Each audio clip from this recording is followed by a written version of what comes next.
Moi, je suis très contente de cette journée parce que déjà, l'initiative de Femmes Solidaires, elle est très importante. Elle rappelle quelque chose d'important. C'est que cette loi, elle est essentielle parce qu'elle rappelle qu'il y a des principes, un principe constitutionnel qui est la séparation des églises et de l'État.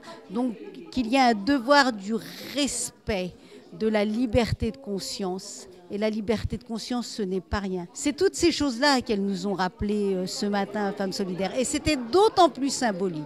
C'est que c'est des enfants qui ont planté cet arbre de la laïcité en plein centre-ville, hein, pas dans un lieu caché. Et en plus, il a une plaque commémorative qui rappelle ce qu'est la loi de séparation des églises et de l'État et ce qu'est ce principe de la laïcité.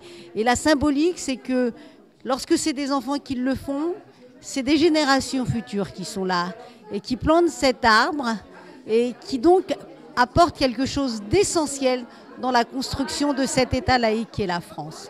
On y tient à cette laïcité parce que c'est quelque chose d'important et c'est un bonheur parce que c'est aussi la liberté.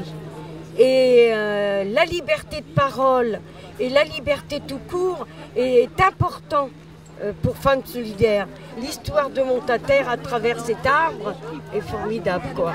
Ça a été Montataire, des femmes toujours en lutte et grâce à elles, on lutte toujours et on continue la lutte. Par les temps qui courent, je pense que la solidarité et puis la paix entre les peuples, c'est une bonne chose. Moi, je trouve que c'est un beau symbole. Il faudrait que de telles manifestations se multiplient et soient beaucoup plus fréquentes. La laïcité, il faut la défendre, il faut faire savoir ce que cela signifie.